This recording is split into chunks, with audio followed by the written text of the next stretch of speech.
cya shitani cyarakaye. Umusore utanyezo ugasaba ari umuntu. Ndindahiro Valence Papa. Acha bana we.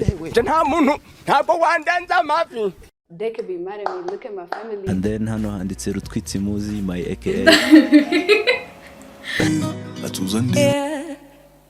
Work in China rather to be in Tata wafite karisimbi. Abikunda simbo.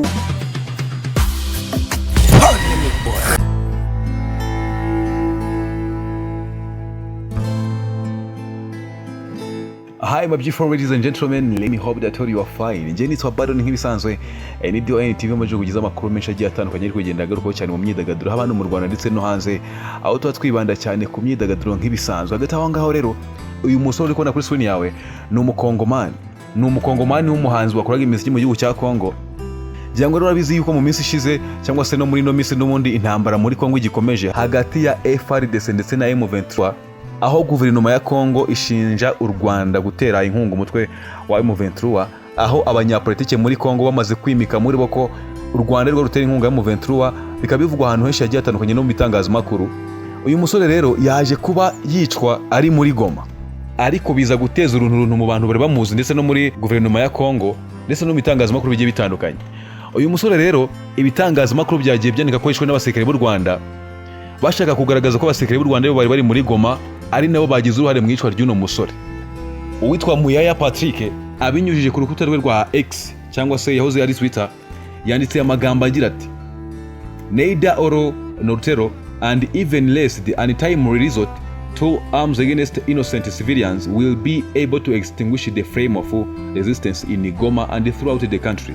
Indiko Dekrat was added to the list of our martyrs. He had chosen to use his voice and his art to say no to Rwandan barbarity on our territory. For him, as for each of our thousands of compatriots killed by Rwanda and his accomplices, justice will be done.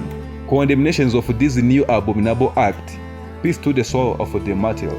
Ano magambo Patrick Moya yandika yashakaga kuvuga ngo ntabwo ari amahano cyangwa iterabwoba, ndetse bitabaye byo gukoresha intwaro bahitana inzirakarengane, abaturage bazashobora kuzimya umuriro wo guhangana muri Goma ndetse no mu gihugu hose. Uyu munsi Indiko Dekrat yongewe ku rutonde rw'abahowe Imana.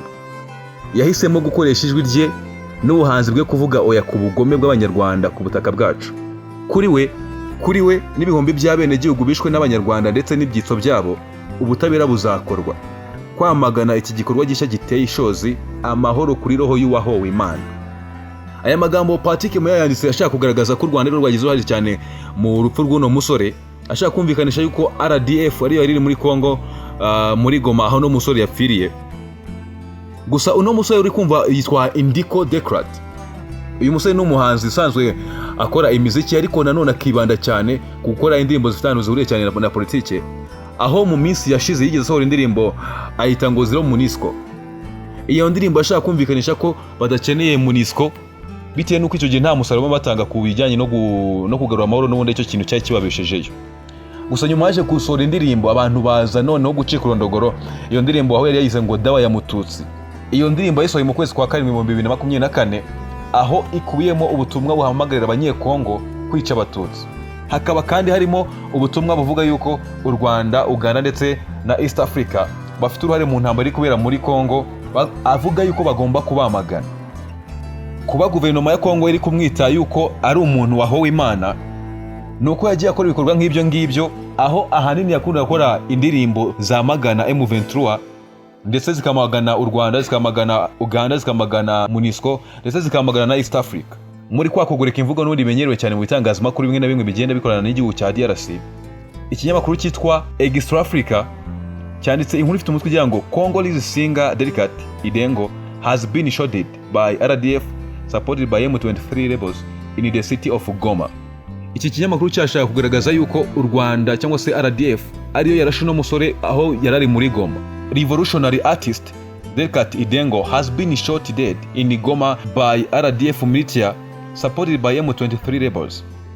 Gunmen affiliated with the RDF militia attacked the musician while he was filming a music video denouncing the same Rwandan-backed movement M23, a song he has posted online just hours earlier.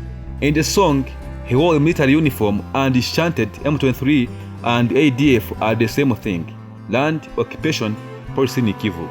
The tragic incident took place near Kirijiwe, Goma. Witness confirmed that Delicate Idengo succumbed to his injuries on the spot.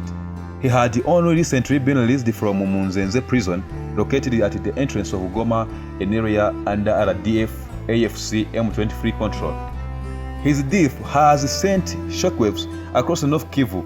The committed artist was fatally shot on the afternoon of Thursday, February 30, 2025. Iki kinyamakuru Extra Africa rero muri no nyandiko cyagiraga kiti umunyabugeni w'impinduramatwara Delicate Idengo yishwa arasuye Goma bikozwe n'inyeshyamba za RDF zifashwa na M23. Umugabo ufite imbunda afatanyije n'inyeshyamba za RDF batasuye umunyamuziki ubwo yari arimo afata amashusho y'indirimbo irimo ubutumwa bw'amagana M23 ufashwa na RDF. Iyi ndirimbo yari yayipostinze ku mbuga nkoranyambaga mbere gato yicwa rye. Ibi byabereye muri Kirijiwe Igoma. Abatangabuhamya bahamije ko Delicate Idengo yitabye Imana. Yari amaze iminsi mike arekuwe muri gereza ya Munzenze iherereye mu marembo ya Goma igenzurwa na RDF M23 AFC. Umuhanzi wiyemeje yarashwa ahita apfa ku gicamunsi cyo kuri uyu wa kane tariki 13 Gashyantare 2025. Muri ibi rero bose bagiye bapostinga, iyo ugiye kureba ibitekerezo abantu bagiye batangaho baba bo muri Kongo n'ahandi hagiye hatandukanye, usanga bagaragaza yuko uno musore yagiraga ari mu gushishikariza abakongomani kwica abatutsi batuye muri Kivu ya ruguru abinyujije mu bihangano bye, ndetse kandi baza no kugenda basharinga amafoto agiye atandukanye bagaragaza ko nawe icyo gihe yishwe ari ku rugamba nk'uko muri kona kuri screen yacu amafoto agiye ariho, ndetse n'ano magambo ndetse n'izo reply abantu bagiye bashyiraho.